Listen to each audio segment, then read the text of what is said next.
and I'm happy to welcome you to this policy forum called Telling the Peacekeeping Story Better, which IPI is co-sponsoring with the permanent missions to the United Nations of Morocco and of Italy.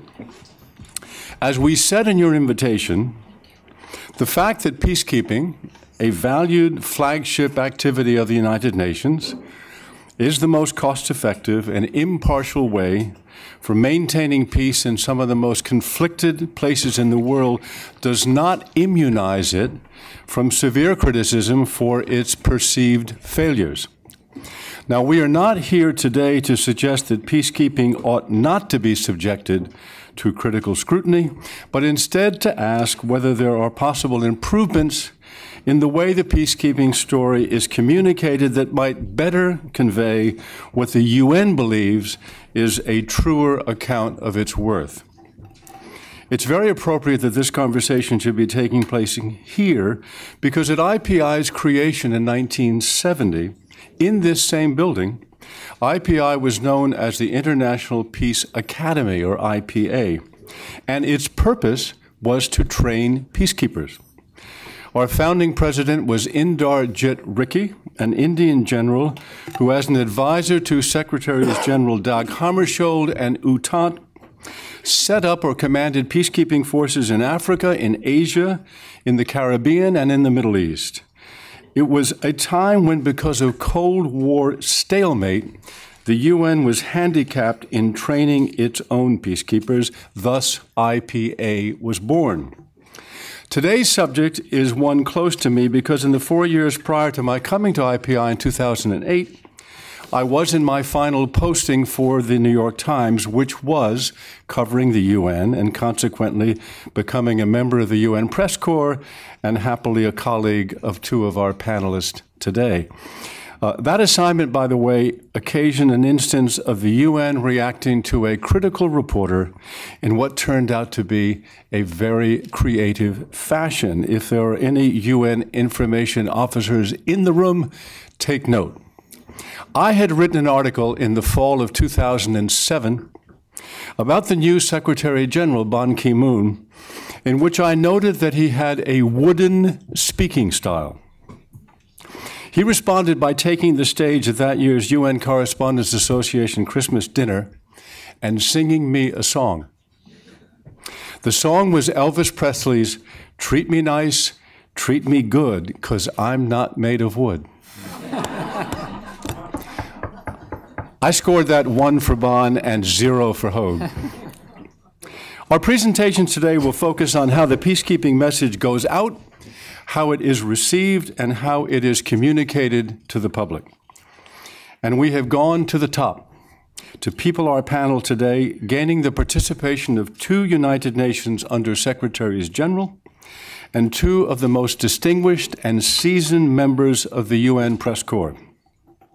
You have all the speakers' biographies in your paper, so let me just introduce them very briefly now. To start us off, we will hear welcoming remarks from Cesare Maria Raglini, Permanent Representative of Italy to the UN, followed by Mohamed Lulashki, the Permanent Representative of Morocco.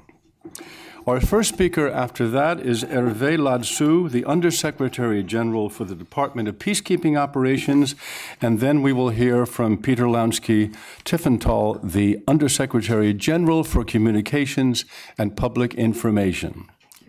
Those 2 stars of the UN Press Corps I referred to a moment ago are, in the order in which they will speak, Ragida Derham, columnist and senior diplomatic correspondent of Al Hayat, and Colm Lynch, the UN correspondent of the Washington Post, who authors the blog widely read in this community called Turtle Bay.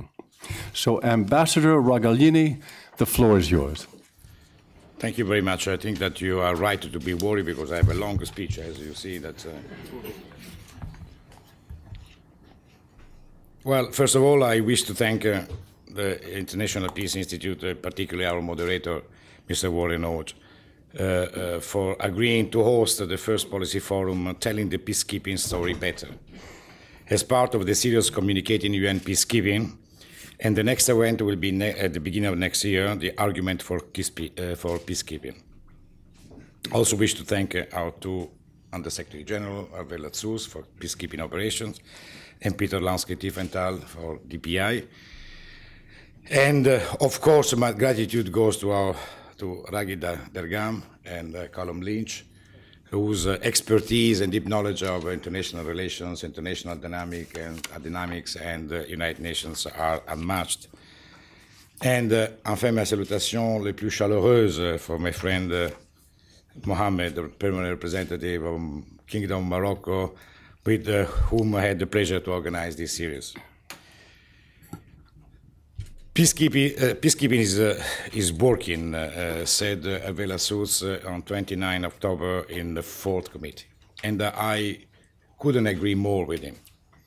With 97 peacekeeping personnel serving in the field, 16 missions in 4 continents, United Nations peacekeeping is the most important, versatile, cost-effective tool for the maintenance of international peace and security. And peacekeeping is therefore a success story. But it's also a story that we have to learn to tell better. And peacekeeping only seems to make the headlines when it fails, not when it works, not when it's a success. And it does work, on the contrary, whether by limiting the number of victims of civil wars, alleviating suffering, restoring peace and stability, or building the foundations for economic recovery after post-conflict countries. We have to tell this reality to everyone, and first and foremost to the public opinion of those countries which are contributing dramatically, both either financially or with soldiers, to the military operations of United Nations. Because this can overcome the skepticism about the effectiveness of the missions of United Nations, which are deployed, and so to better tackle the expectations of the civilian population. Legitimate expectations that peacekeepers do not always meet, either because they are unable, or the expectations are occasionally unrealistic, or the mission itself does not have the capabilities or the mandate to carry out certain activities. But once, as we said once together in another occasion, no matter what is the mandate of a UN peace operation, the population, the civilian populations in the countries which are either in conflict or are coming out from conflict, they will always see the flag of United Nations as the only one which can save them. So, irrespective of the mandate, irrespective of the capabilities of the peacekeepers themselves, we always have to keep in mind that the populations will see in that flag the possibility to reborn again. Through today's seminar, we propose to start a debate. While it may not change the stereotypes that have led to a general disaffection for the peacekeeping, it can be first step toward figuring out how to raise the public awareness of the work carried out by the peacekeepers and to convey the challenges that they face as well as their success. It was only logical that this initiative be jointly sponsored by Morocco and Italy. They are two of the top 20 providers of military personnel and civilian police to United Nations missions, and they deploy comparable numbers of troops in the field as a concrete demonstration of the absolute faith in peacekeeping as a fundamental and irreplaceable tool for maintaining peace and stability. Thank you. Thank you. Thank you, Ambassador Cesare Maria Gaglini, and thank you for IPI for this precious opportunity. During the last 3 years, the discussion on the ways and means to increase the effectiveness of peacekeeping started and is still ongoing. This tool remains the most cost-effective tool to maintain international peace and security. However, there was no specific attention given to how to better expose and tell the successes achieved by the United Nations while working towards making peacekeeping effective. I think all of us are more inclined to criticize the United Nations than to recognize its successes. We the United Nations, where men and women being extremely discreet, they have a tendency not to talk too much about the successes. I think it is our responsibility, we, the member states, but also the media, and particularly the media, to enhance the successes of the United Nations. Therefore, those who have doubt and who criticize too much, I think the United Nations, we have always to ask ourselves what the world would be without the United Nations. And I think that from time to time, we have to take the time to reflect on that. The initiative that Morocco and Italy took, which has this symbolic partnership between North and South, is trying to promote the media impact on peacekeeping that have often been a neglected dimension. International media exerts a powerful influence on people and on their perceptions of the world they live in. We had the opportunity when we visited Haiti, and when we visited as member of the Security Council, West Africa, and we had the opportunity to see what is the influence of media on the perception of the public opinion.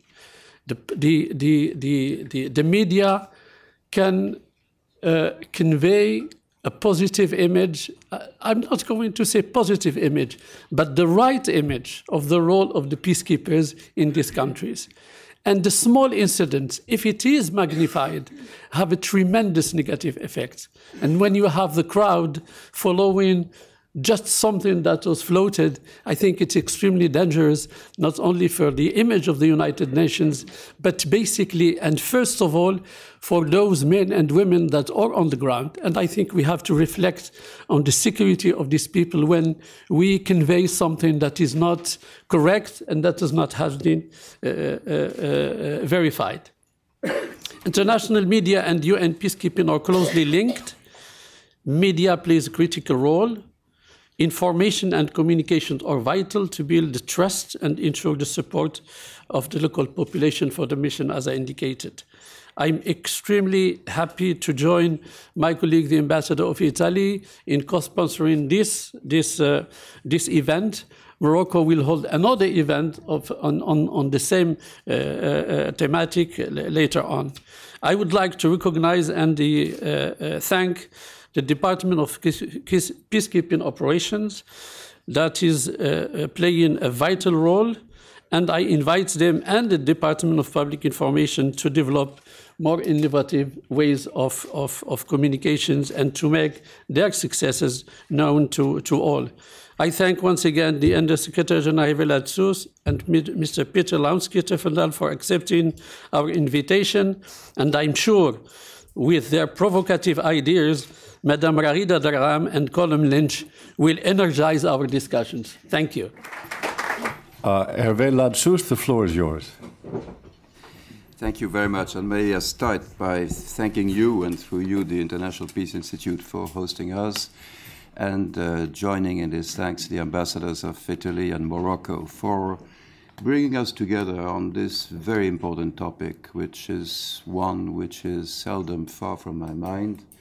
And I think asking the questions invites the answers. Yes, we have to keep striving at working at better telling what peacekeeping is about. Of course, we face one first difficulty, and that's a practical one. Media, public opinions are first interested in dramatic stories, in war. And as it happens, more often than not, peacekeeping starts when war is over.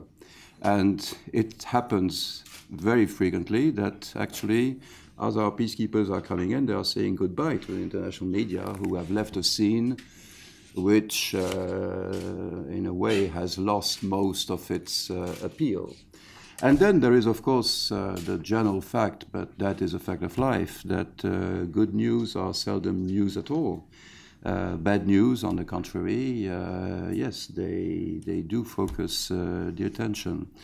And I think we've had a very good illustration of this in the recent events in the Democratic Republic of the Congo, where peacekeepers have been working, sweating, dying also for years now, and doing jobs which are absolutely incredible, saving human lives in the framework of the protection of civilians mandate by the day. I was in Congo, in eastern Congo, in the Kivu, sometime at the end of last winter, and I went to visit what is very typical, a place called Ntoto, in the middle of nowhere, 45 kilometers from the nearest road. And there you had 80 peacekeepers who had built a small fort at a strategic I wouldn't say crossroads, cross path maybe, where all the traffickers of precious minerals of the region were coming and going, and at the same time killing, maiming, raping. So in effect, those 80 very brave people had huddled around them 1,500 civilians. Now, if that is not a result of peacekeeping, saving those people by the day, feeding them, giving them health care, then what is? But that has little media value. And indeed, I think we ought to look very closely at what happened over the last 2 weeks, the M23 surge towards Goma, where I think there was unfair representation. Unfair because, first, well, I will not go into the details of the mandates. That would not be very interesting. But it is basically about protection of civilians and supporting the Congolese armed forces. Congolese armed forces, they vanished after 2.5 days of attacks. So there was indeed nobody to really oppose them except our people. And the choice, I think, was a very clear one. Were we going to fight directly the M23 people, which we had been doing very actively over the previous days, shooting hundreds of rockets from our attack helicopters, hundreds, if not thousands, of rounds of ammunition at the attackers. But when the Congolese were there, would we stand opposing the arrival of the M23 troops and risking a bloodshed? Because Goma, as many of you would know, is a sprawling city of between 800,000 and perhaps 1 million, very crowded, and of course there would have been immense losses. So the decision was made that nevertheless we would stay in Goma and we would do all we could to mitigate, to prevent, whenever possible, the occurrence of violence. And this is what we've been doing ever since. 84 patrols day and night, every 24 hours, preventing looting, preventing rapes, preventing kidnapping of children, because those people do that as a living, part of that. And I think this, of course, is not maybe very newsworthy, but it is a reality. So I wanted to say this. I want also to say that there are certainly ways of improving our public communication, and we keep working at it, using all the modern electronic media available, and also trying to project, what it's all about. Peacekeeping is also, and first and foremost, is about hope, but it's also about dedication. It's hope for the people. I think the ambassador said it very rightly. The blue equates in most cases with hope for a better life, for better security, for better prosperity. But it's also about dedication. It's about dedication from the 100,000 or so people who go and live in very difficult conditions, who die. I would remind that we have, unfortunately, very sadly this year, at this point, 73 people killed. And that is not a light sacrifice that has been done. So this is what we would like also to emphasize, the devotion, the dedication that goes into all this, the sacrifice and the political and physical courage displayed by all these actors. So maybe I'll stop it there. Thank you. Thank you very much. Let me turn the floor over to Peter Lansky-Tiefenthal. Thank you, Warren. Thank you, the International Peace Institute, the ambassadors of Italy and Morocco, for making this event happen, and to our colleagues from the media for their continued interest in the work of the United Nations, because if it weren't for you, the story would not be told, and we appreciate that. Unlike all of you in the room and here on the panel, I'm in a way the new kid on the block. I've only joined a little more than 100 days ago. So what I would propose, if I may, is to share a couple of first impressions when it comes to communicating the United Nations in general, and more specifically, UN peacekeeping.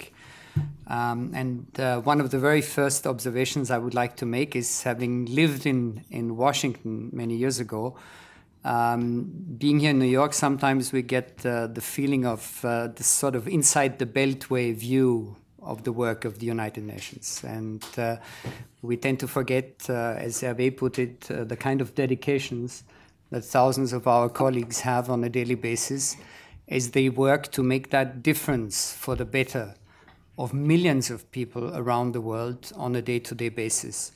And my colleagues were kind enough to share with me a couple of examples. They may be known to many of you, but it's still, I think, important on such an occasion to recall what these colleagues are doing. Just as we're sitting here, we try to help and save the lives of an estimated 30 million women around the world. We work on assisting 36 million refugees, and only the most prominent examples are those affected by the crisis in Syria and its neighboring countries. Only today, the United Nations family announced that food will be provided to 3.5 million people in southern Africa as a result of them being hit by severe droughts. About 120,000 blue helmets are working out there in 15 peacekeeping operations as we are sitting here in this warm room in Manhattan. And they all show the kind of dedication that Hervé mentioned, and they all make this effort to make that difference in people around the world. These appear to be very powerful stories. So why, given that we have those stories, can't we better explain it? And I think that takes us back to the theme of our gathering today. I get it will be our job to explain better the direct link between the decisions and the debates that happen here in New York and their impact in the field. Oneself feels a little remote, and I was just sort of listening with great attention to what Hervé was able to do. He was able to tell us about a very specific story that he experienced of peacekeepers in a small village, looking after a group of citizens. And somehow, for us as communicators, we are challenged to make that connection between New York and the field better than we may have done in the past. A second challenge is the language. And as someone who's come from outside the UN system, it's a real effort to understand UN language. And I think a good communicator has to break down language in such a way that he or she understands it herself, and that based on that would be able to communicate it to a wider public and to an interested public. I want to share with you a quote from George Clooney with regard to peacekeeping. Thank God Hervé hasn't used it, where he says, "Peace is not just a colored ribbon. It's more than a wristband or a T-shirt. It's not just a donation or a 5K race. Peace is a full-time job. Peace, like war, must be waged." And around the world, this is exactly what our peacekeepers try to do. They do it on the front lines. They endure physical threats. Being an Austrian, only yesterday, some of my own citizens fell victim to a shooting between the Golan Heights on their way to Damascus airport, and are on their way back thanks to the close cooperation between the United Nations and Israel and other players in the region that enable them to get out of harm's way. What we also probably need to do is to explain the immense logistical effort that stands behind peacekeeping, the kind of efforts that go into it to maintain the presence of 15,000 or 150,000 UN peacekeepers around the world. All the efforts that go into it to ensure their day-to-day life, their support, their traveling, their living conditions. And I think that would make peacekeeping also more tangible and more understandable. Who can best talk about peacekeeping and what peacekeeping does? In fact, to my belief, those who are affected by it, both the civilians who are helped to create a kind of normalcy, either in the aftermath of a conflict or as a result of efforts of getting out of a conflict. The others who can tell the stories are the peacekeepers themselves. They are the ones who are out there, and they are the ones who try to help and make that difference.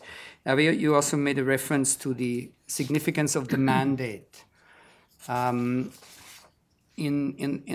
communicating peacekeeping, it's so important to explain what are these peacekeepers supposed to do, what are they expected to do, and where are their limitations? Because very often we get the impression that the level of expectations is too high, which brings us to another point that you raised, is the issue of hope that's attached to a peacekeeper or to peacekeeping operations. And maybe sometimes we need to kind of unravel the mandate and look at it and explain it better. Then the limitations of our peacekeepers might be better understood. It won't be new to you that we try to communicate UN and peacekeeping through traditional and increasingly social media. We'll try to do it since the Secretary General has entrusted me with the responsibility of multilingualism. We try to do it in as many languages as possible, not the least in the languages of those countries where the operations effectively take place. And that may be Creole in Haiti, that may be Albanian in Kosovo, Tetum in Timor, Bangla, Urdu, Amharic in Ethiopia, just to give you an idea as to what we try to do on a day-to-day basis. There's always more that we can do, no doubt about it, and particularly in the field of explaining it. And, I would also like to call on you, colleagues from the media up here, to kind of lobby your editors to not just cover crisis moments, but to try and cover UN operations throughout the year, because only then would one get a proper impression of the wide range of their activity. It might be a story about a Swedish policewoman working to combat sexual violence in Liberia, or a Chinese engineer building a road or roads in Haiti, Mongolian troops repairing ambulances in South Sudan. This is real work that's being done on the ground. And every one of those examples, I believe, illustrates the value of the work of the United Nations, and more specifically of UN peacekeeping. It's great that all of us here in the room, one way or the other, take a genuine interest in the work of the United Nations. And I think jointly we have it in our hands to improve that communication and to make sure that the work of peacekeepers is better understood and therefore more appreciated. Thank you very much. Thank you, Peter. Ragida, I'm sure you have some ideas of what the UN could be doing better than it does right now. The floor is yours. Thank you. First of all, thank you very much for including. Okay, here we go. And on this panel, I'm honored. Ambassadors, I admire very much the availability of your young men and women to serve in such a noble noble, very noble task. And I really appreciate the countries who are troop contributors, because I happen to come from a country that is on the receiving end, and UNIFIL was supposed to be an interim force. That was about 30 years ago, and so now it's been evoluting from one thing to another. I want to say that, yes, there is a good story to tell. And Peter, the stories that you mentioned, and you as well, are there, but they're not told because you didn't tell it right. I promised Warren to be nicer, but having listened to you, I gotta do what I always do.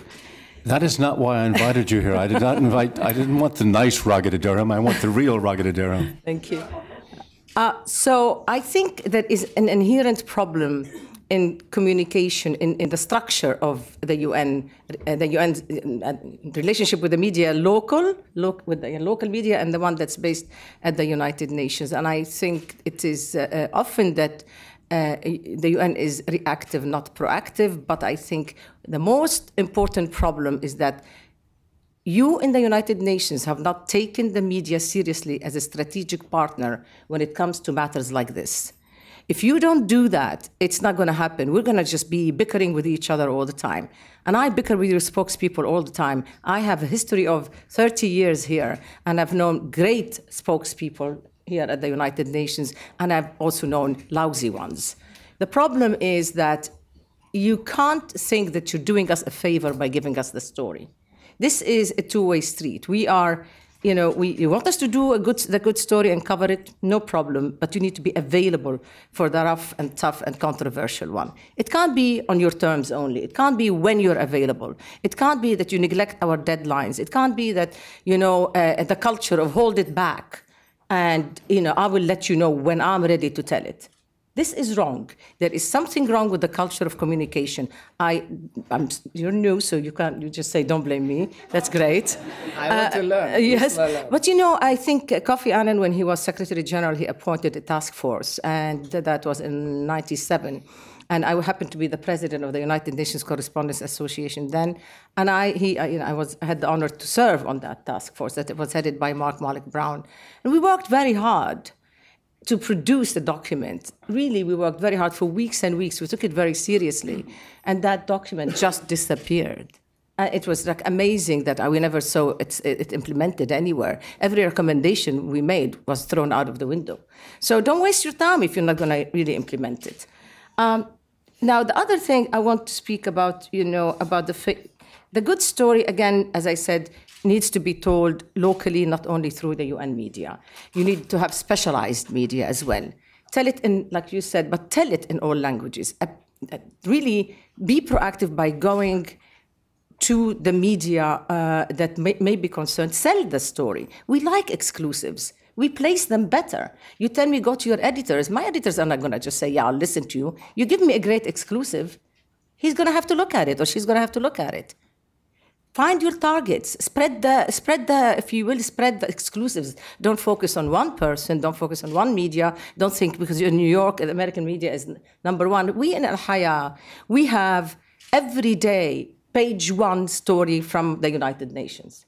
I assure you, for those who read Arabic and follow Al-Haya, Ambassador, you know that. And, and that is a remarkable amount. If you know how many stories we filed from the United Nations, of course we have a big story. We have from Iraq to Syria to Lebanon. Of course, we're active. The Arabs are active in making trouble. So we have to cover that. But anyway, the point is that it is a UN byline. And it is a byline from the United Nations, rather. It's a UN dateline. Let me, Hervé, when you spoke about the M23 story, you said this was an unfair coverage. Well, I tell you what. Why didn't you tell it better even after it had been unfair? Tell me right now, for example, tell me that you're going to establish a commission of inquiry. That's a great story. Tell me that you're going to have a review of the mandate, because you have about 7,000 troops there, and you really, their mandate is lost. It's up again because of what you said, Hervé. You said that they were there, they got caught, they couldn't do the job that they were supposed to do, otherwise they would have been hurt. But the story is that the biggest problem is that are peacekeepers there to protect? That is the most important thing we need to review and learn about. Because, and I'm not saying it's the United Nations Peacekeeping Department only, I'm speaking about countries who just say, I'll give you my troops, but I don't want them in harm's way. Well, you can't do that. If your job is to protect, you are in harm's way. Now, and as far as the other problem, the huge problem, of course, is the sexual exploitation that took, of course, headlines and rightly so. I mean, it's a global and local story, and rightly so that it should deserve all the attention. I went to Prince Zaid bin Raad, who I think was advising Ban Ki-moon on the report on sexual exploitation and what is it called, that report? I have it somewhere. Anyway, you know what I'm talking about. I asked him, I said, look, what happened? You made recommendations, so what went on thereafter? And he said, nothing. So what do you mean nothing? Well, he said that there was many recommendations, but one particular one, the one that he pointed out to me, I'm sure there are others, we said that investigation of such incidents should be joint investigation between the UN and the member states. Well, apparently, member states just said, well, I'll do it. How can you investigate it when you are part of the problem? You can't do it alone. This is the responsibility. Joint investigation should be exactly what it is, joint investigation. Quickly, I'll just go over a couple of things that concern me, and again, and that could help you probably think forward. I pointed out to UNIFIL as a story. Look, UNIFIL has been through a very exhausting process. At one point, UNIFIL was thought of as the enemy because it was thought of that this is the international force that came to the region, was sent to the region to be a buffer zone to prevent resistance by Palestinians and Lebanese to free the occupied Lebanese territory at that time. That's when it was, and after that, it became an enhanced force, and then people noticed that in the process of being interim, they were helping farmers, they were taking care of the human story that you've told, and they became part of the society. I went to Naqoura with the Secretary General Ban Ki-moon only, I think, last year, and it was amazing how proud they are of themselves and how wonderful they feel in the village, these peacekeepers.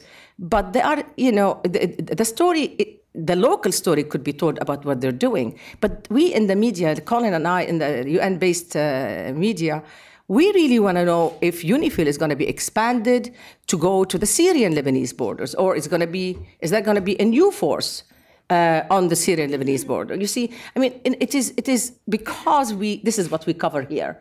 But the local media would love the color story, the colorful one. UNDOF, you didn't hear about in the Golan Heights forever because it was a success story.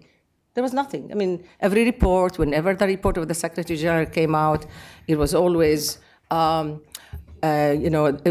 incidents, everything is calm on that front. So, okay, you send it for 2-liners and that's it. It's not going to be a great story. But now that we have new dynamics on the Golan Heights, it is a story that I would advise you to get ready to tell, because we are absolutely going to compete for it. We're not going to just sit by and wait till you decide to hand us down the information on when you're ready. It's going to come very soon. And you better get ready with briefers, backgrounders, everything, because that is going to happen. And while I'm on Syria, you have another thing coming your way, Hervé. If you are going to think of what Ambassador Lakhdar Brahimi has been insinuating or saying actually in the last couple of days, that you have there will be a need for peacekeepers in Syria. So now the problem is that if you in the United Nations or you, the countries, are going to go on being intimidated by either militias or by states, wrap it up, go home. That's not the idea. The idea, you're supposed to be there to really make a difference, and you do. Please allow me to repeat, I admire peacekeepers tremendously. I admire countries who provide them. I admire the UN Peacekeeping Department because it really is, it's a very human issue there, not only military. But you can't just go on, whether it's the Security Council that should be blamed, or should look at it, review if they can protect, review if observers can observe. Just don't run anytime there is intimidation, be it the militias of M23 M23 in Congo, or whether it is that's the Syrian government in Damascus. Thank you. Thank you, Ragida. That's why we invited you to come today. By the way, I just want to add something to what you said. I remember very well that Prince Zaid report. Zaid, a terrific ambassador, terrific guy, and also himself a former peacekeeper, published probably the most honest, tough-minded but fair report that I ever saw in the 4 years I was covering the UN. And then he did something interesting a year later. You may remember this, Ragida. He held a press conference to complain that nothing had been done in response to his report. And that was very effective. Colin Lynch, it's yours. Okay. Do I need to push this? Yes. Okay. Well, I hate to follow Ragida, but I'll give it a shot. I guess I'll just start with something that Mr. Lazut says about the idea of peacekeepers in there for the long slog and reporters kind of heading out when the actual work of peacekeeping gets done.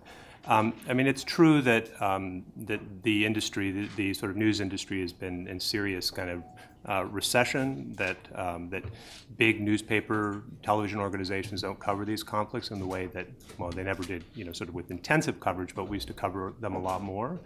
But I think it's a completely unfair characterization of the role of the media in a case like the M23 operation, which the seizure of Goma, which took place at the same time that the international community was focused very much on Gaza and Syria, as always, and attention was focused to those places. I mean, throughout the period leading up to the seizure of Goma and on the day of the seizure, I mean, I monitored and watched this whole thing on Twitter, and I followed. There must have been 8, 10, 12 Western journalists, young freelancers. I started out as a freelancer, very bright, great insights into what's going on. And the notion that this is not what they should be covering. Sure, there's a lot of action. We cover narratives that people want to read about.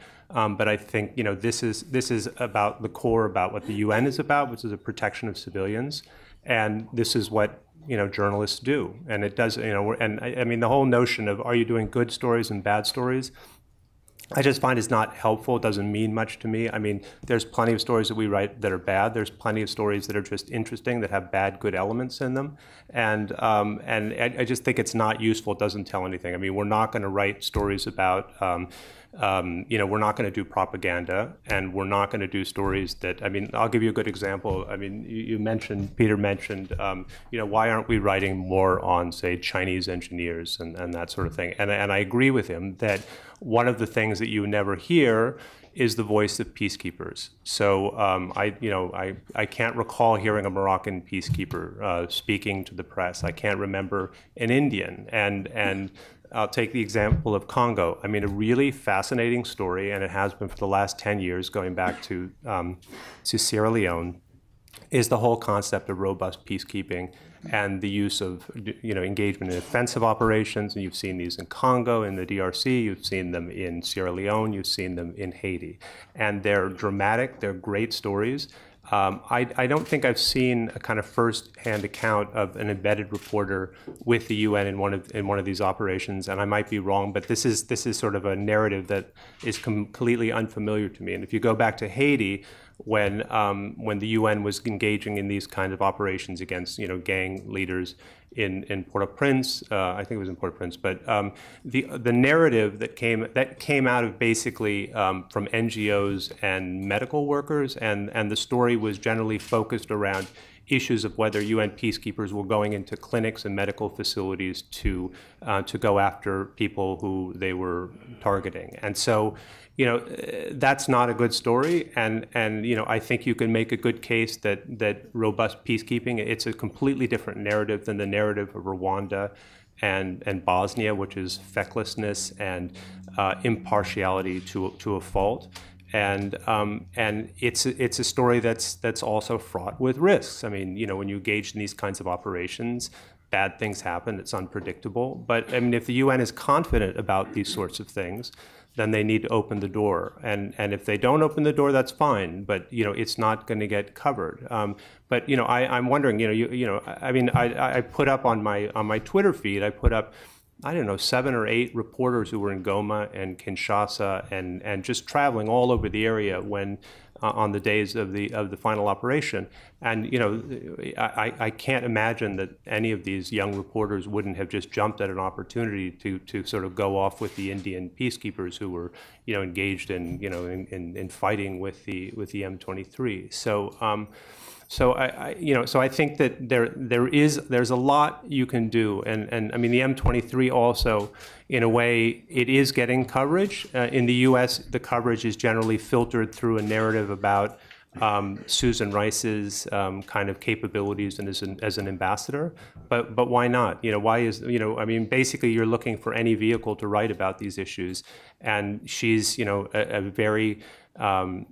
she's a very popular figure. I mean, just in the sense everybody knows who she is, and you find a way to talk about these stories through a narrative that people will read about that they wouldn't read about otherwise. We had a very big piece in I also, my blog's at Foreign Policy.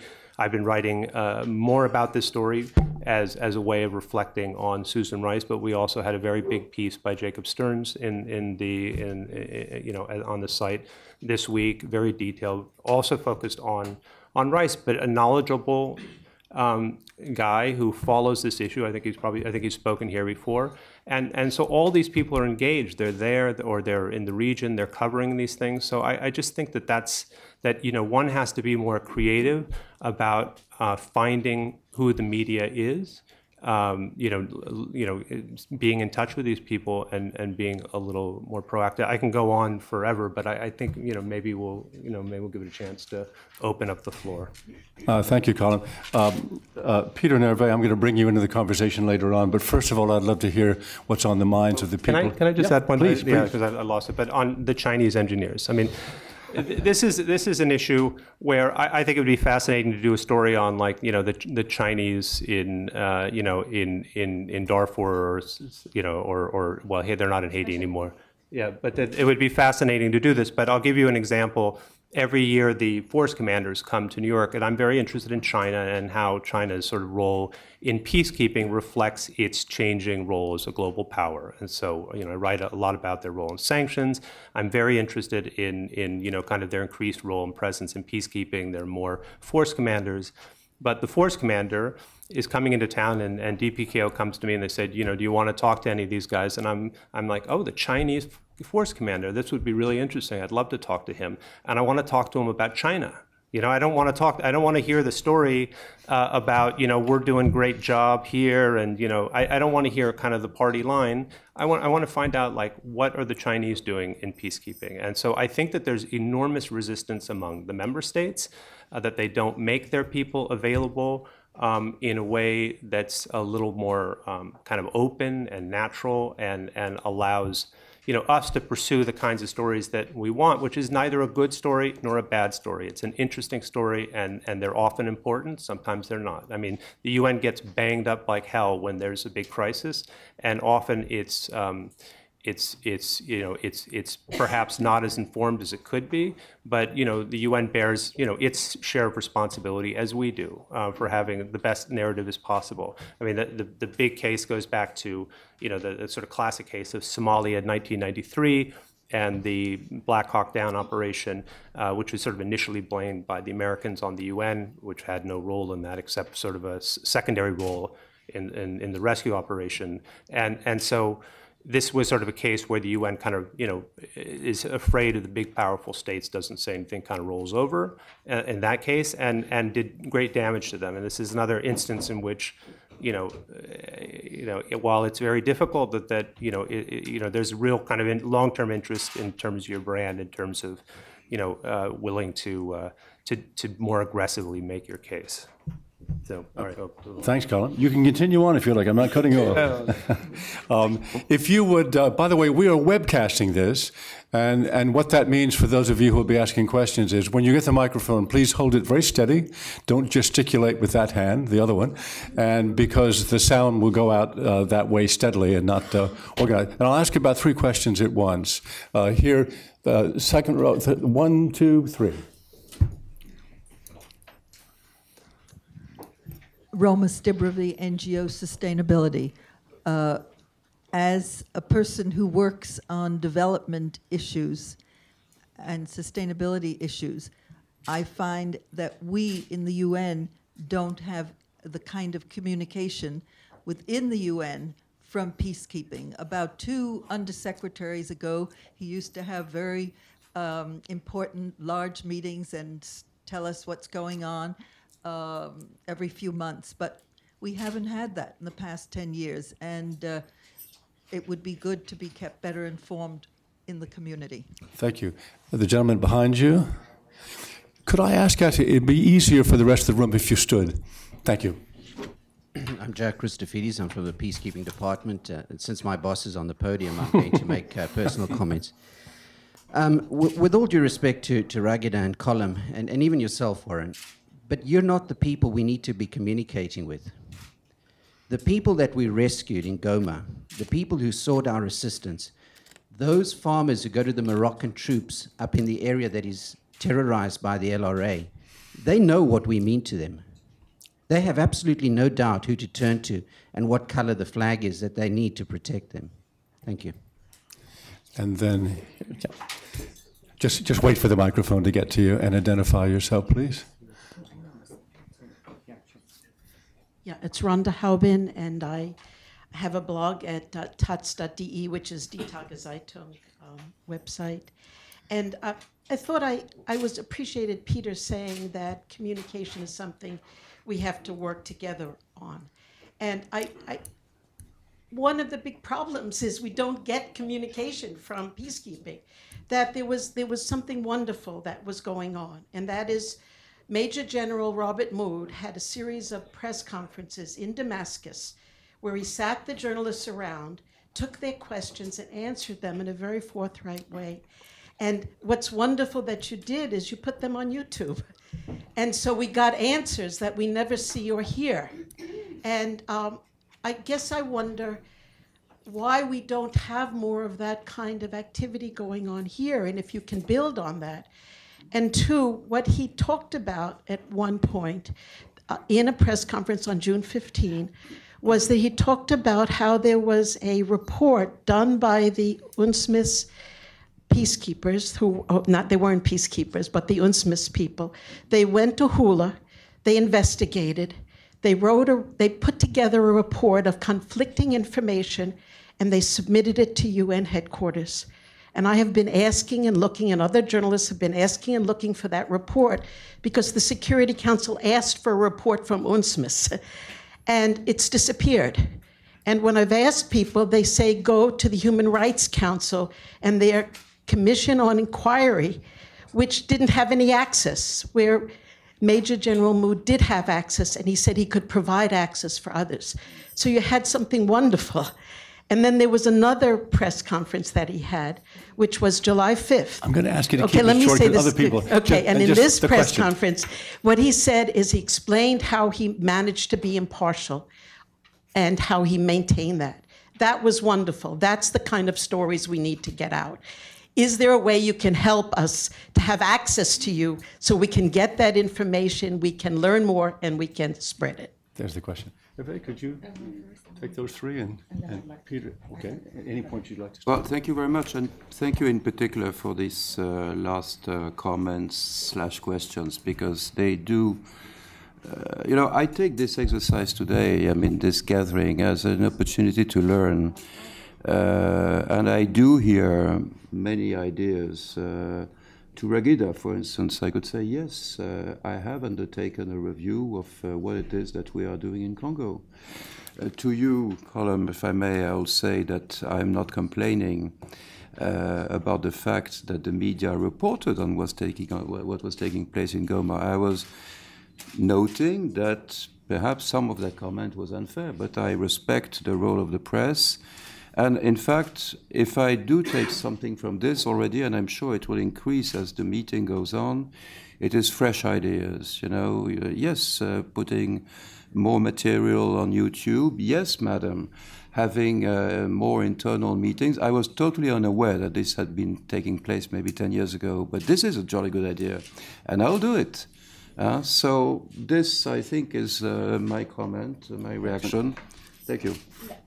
Ragida, yes, thank you. I would like to take this up.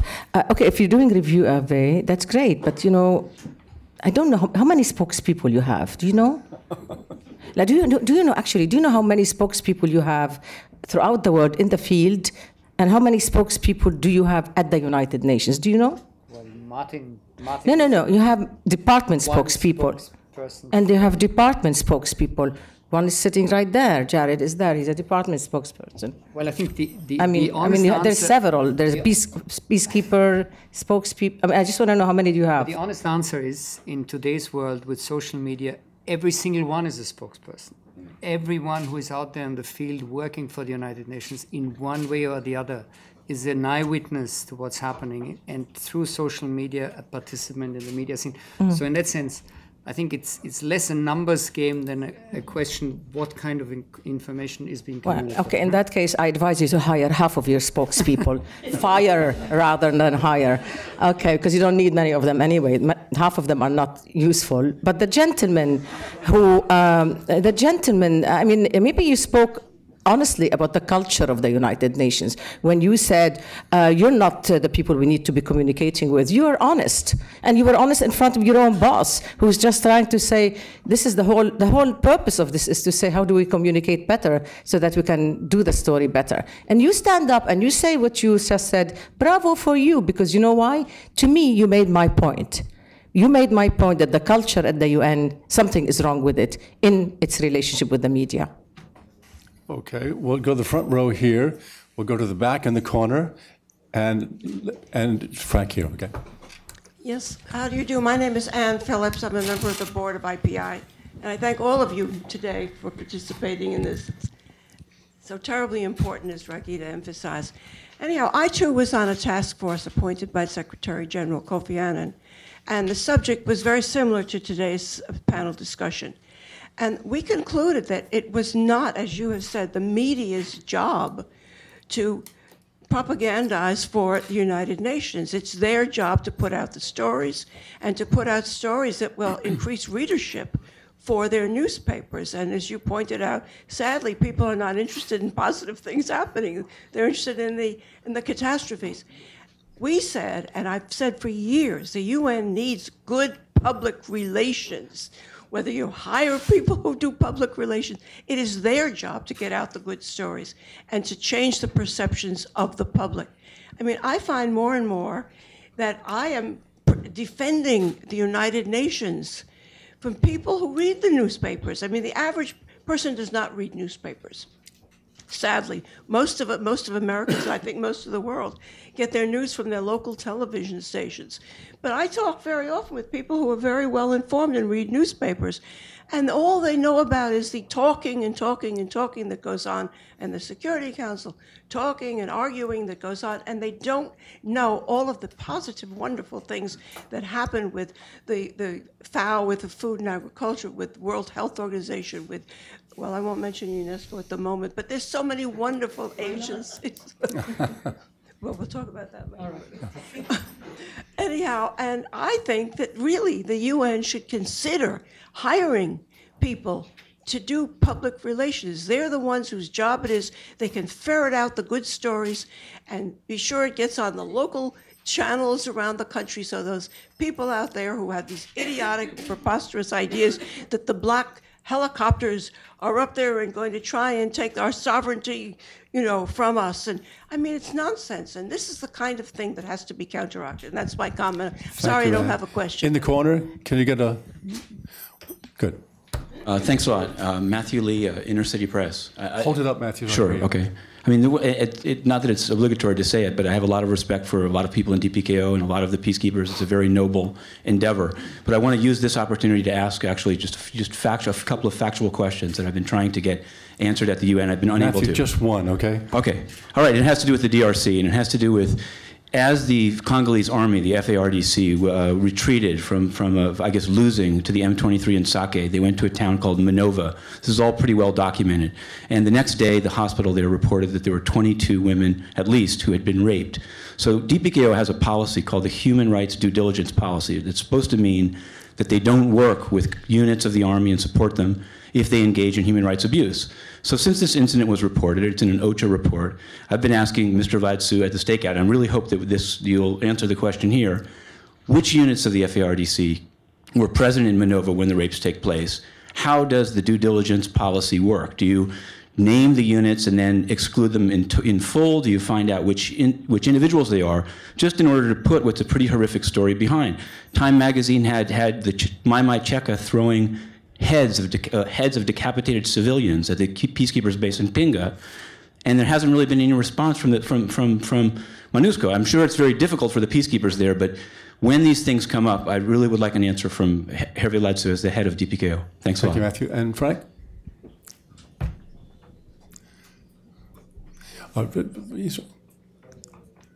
Yeah.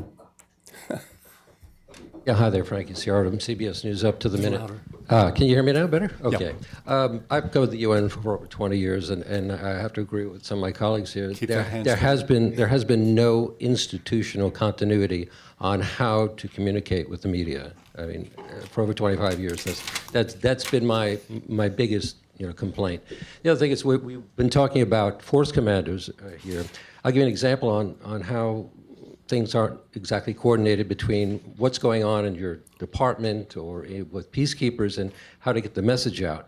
When Babkar Gai came here briefly to New York to replace General Mood, I was trying to find him, and I found him recording a message in the UN TV studio. And I'm saying, well, what are you doing this for? He says, oh, I'm recording a message for the troops I'm about to see. I thought that was a little bit redundant. But anyhow, he wasn't made available to do an interview, but I grabbed him and I took him back in the studio and I did it. And I said, I want you for 5 minutes. But this is kind of an example of while he's in the studio recording, singing to the choir, he really needs to have somebody with him to say, okay, while you're singing to the choir, take a few minutes to do the interviews with the media. If I wasn't there, it wouldn't have happened. It wouldn't have gotten on the network. I think this is kind of coordination between what you do in reality and trying to communicate with the media that you need to pay attention to. The other thing is, I'm not quite sure there's an appetite with the domestic audiences here in the United States for the kind of things that you are doing in peacekeeping as there is for, say, in Regita's audience or in the Beltway in Washington. So I think you also have to pay attention to your demographic, who exactly you're targeting, and you have to change the way you approach each, because there's no one solution. There's no one way of approaching what I need on the air, and there's no one way of approaching what Regita does or what Colin does on his blog. I think you have to be very careful in the way you approach trying to get that message out. Thank you. Okay. Those questions, I think, are directed to both of you. Would you want to start, and then I'll ask Hervé. Sure, I'd love to know. The first question, get a proper public relations company. I think, Ragida, you put the finger on something which is very important. Given that the UN family consists of a lot of family members around the world, a lot of communications get out there on a day-to-day basis. And somehow, instead of reinforcing the messages, they may, at the end of the day, kind of neutralize each other. Now, on one hand, we want to have sort of the multiplicity of activities and statements and comments going out there. And I think you would be sitting here and would say, well, why do you prevent others from talking about UNICEF, talking about UNESCO? They all talk and they all present their work, which I think is right, and I think also corresponds to our general attitude that they should be communicating, but it may lead to an inflation of daily messages.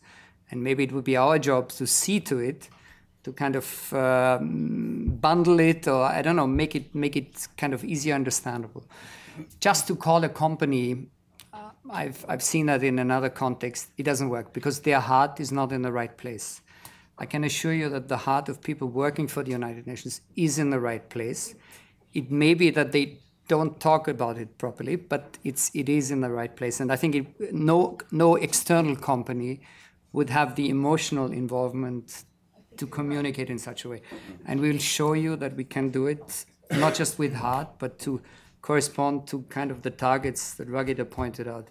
Be there for you, be active and not necessarily only reactive. I think that is really important, and be available for the media. And I think if you have the impression, rightly or wrongly, that we are not, we have to look at ourselves what we can do to change that impression. Thank you. I think the point was made about the fact that we have to get a real culture of communication, and that's very true. I think it's maybe it's generational, educational, cultural, I don't know, but certainly we need to develop this culture. And I've tried to do that before I came to the UN in my national capacities, but it's easier said than done. Ragida earlier raised the point of sexual exploitation, which is indeed a huge issue, and I will just say on this that for military personnel, the member states simply did not give us, the Secretariat, the peacekeeping operations, the possibility to actually carry on the work of investigation and sanctioning. But I would say that the policy that we have been carrying, that I am carrying on, does show some effect. I will tell you the case of DRC, for instance, where in previous years there were tens of cases a year. This year so far, in MONUSCO, there has been one case, period. So I think it does show that with work, with persistence, with strength of intent demonstrated by actions, it does happen. And this will happen also in the case of those women that were raped in the Kivus, in a very fluid situation where we are. Inquiries have to be made, but they will be made, and the human rights due diligence policy will be implemented. Thank you. I've got, well, okay, but there's so many questions coming. I don't want to take too much more time. Just about the PR point, Department of Public Information is supposed to be doing PR, period. This is the job of the Department of Public Information. And when Kofi Annan hired somebody for $1 actually to take a look and shape or present the Secretary General in a better light, we were critical. We said, you have a whole department that has one of the highest budgets probably in some of the departments. So that's a job that should be done by DPI. Okay. Small addition. Maybe again, a little bit the danger of inside the Beltway, inside New York view. We are monitoring media in all those countries where the United Nations is actively engaged, be it through peacekeeping or any of our humanitarian activities. And there the media reporting is extensive on UN activities. And so in that sense, it is like a little bit, many member countries consider a UN presence as still something very special. And so they are more positively inclined and also maybe more interested in reporting about it. And also because it affects people in their specific countries. So the reporting there wouldn't be necessarily the same as the reporting here. Thank you. Okay, I have three more here. Gentleman there in the corner here. I wanted to make the point. Introduce yourself, please. I'm Gloria Kins, and I'm with ALAF, and I'm also with Society Diplomatic Review, a few different publications. The main thing is that I found is trust with an ambassador or anybody you're interviewing. Will it be what I said, or are you going to reinterpret it with your byline to make it more exciting and interpreting what you think I should have said? One of the problems is we're dealing with foreign languages.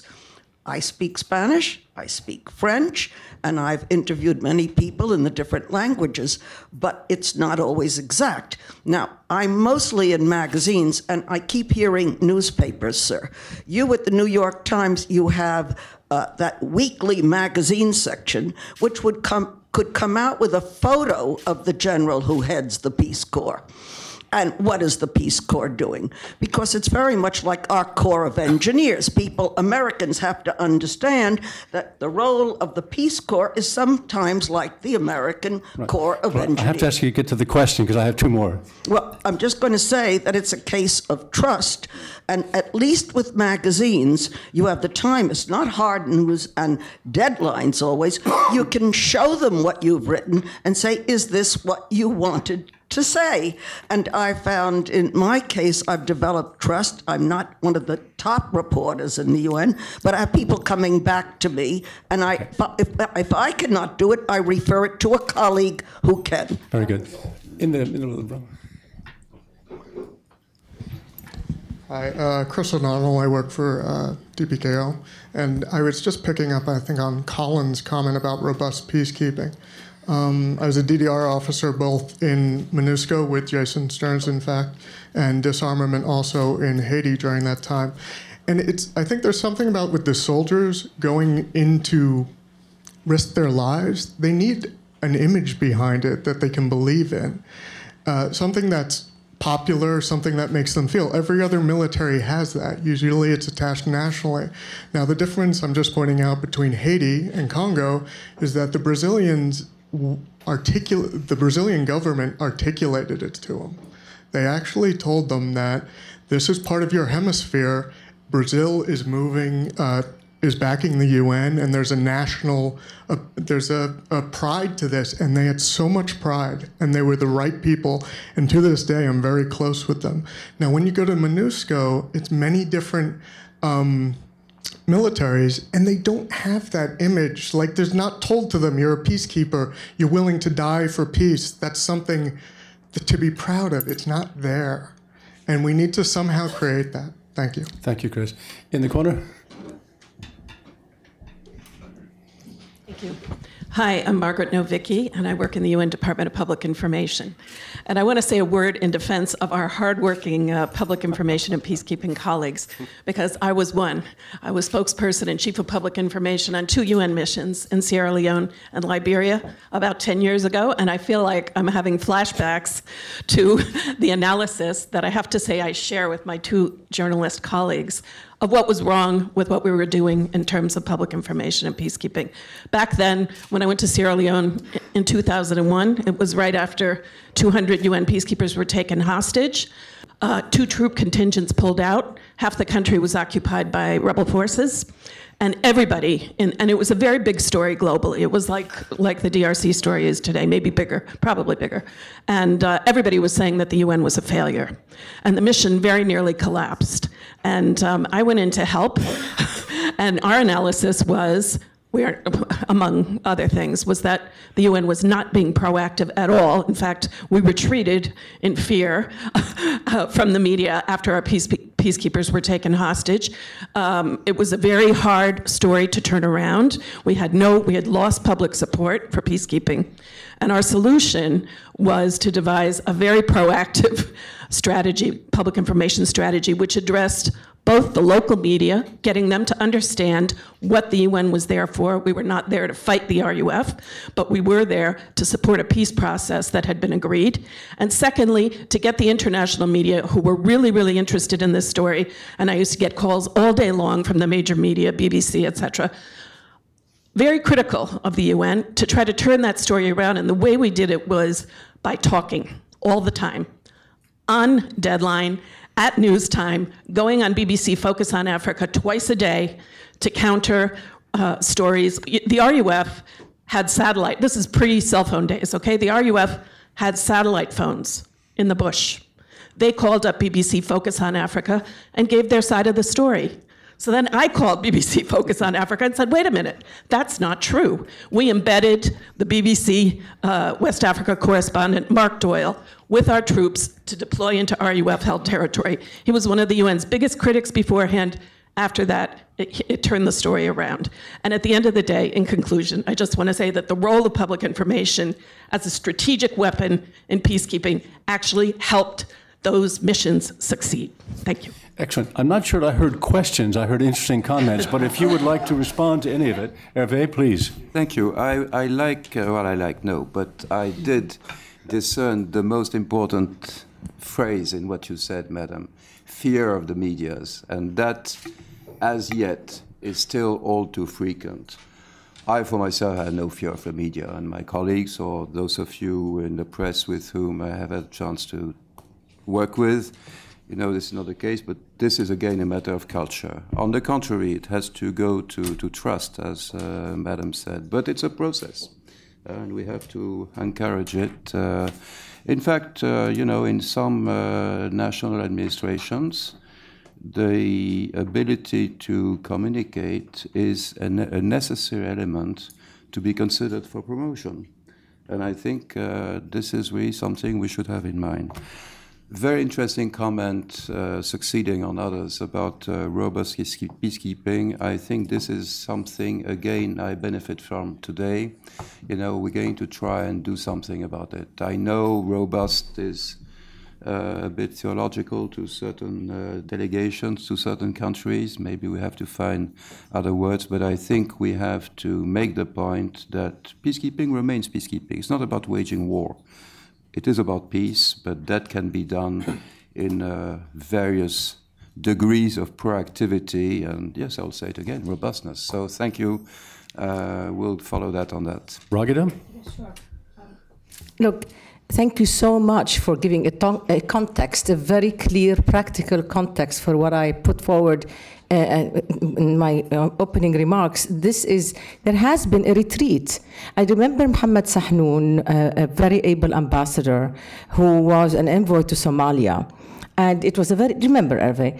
And so when he went, he understood the value of the very important concept that the media as a strategic partner in such matters is remarkable. He invited someone from the New York Times, I can't remember her name, and nobody had heard of Somalia, what was going on in Somalia at that time.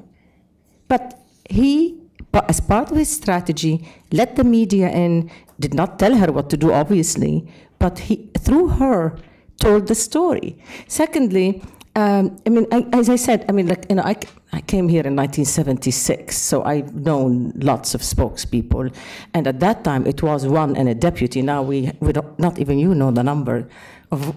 So I think this is, and you correctly said, the actors on the ground are the spokespeople, but then again, the spokespeople, the official ones, are guarding. That seems that their job is to push us away.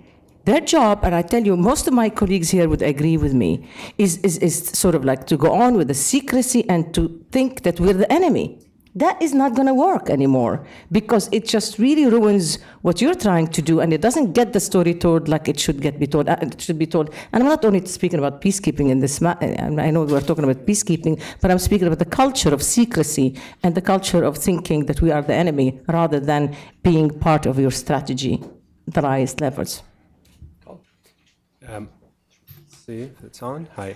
Yeah, I just wanted to go back to Jack's question, since I like Jack and respect him. And I don't know if it's I'm certainly not going to take the moral high ground on an issue like this. I mean, it's clear that there are some stories that reflect and realities that reflect quite well on peacekeeping, and we're not covering them. And our orientation is critical. But I think, in a way, the point of this, sort of exercise, and is that, you really do. It is important for you not to just reach these farmers who already recognize, sort of intuitively the importance of your role, but us as well, so we can tell that story. So I don't know how to answer that in a satisfactory way.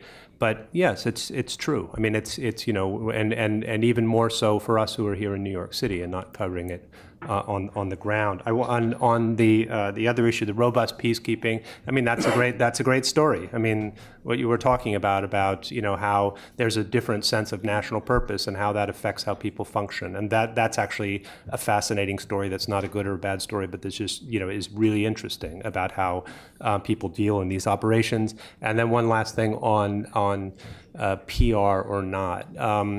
The UN has a fairly robust PR sort of operation. I mean, it has a whole organization that deals with this sort of thing. And for us, it's of limited use to all of us, because basically what I need is access to senior people who are decision makers and stuff like that. And I need sensitive information that they don't want to give me. And so it's this is part of the game. We want to get stuff, and in a way, sometimes PR can be public affairs people can be proactive and can be helpful, and often they're an obstacle. And you know, to us, you know, I think it's, in this organization, I think that if senior officials, made more of an effort, and we made more of an effort to cultivate more of a one-on-one relations that aren't, they're informal, that it's useful for them, and it's certainly useful for us. But at the end of the day, we want what we want, and you want what you want, and they're not the same thing.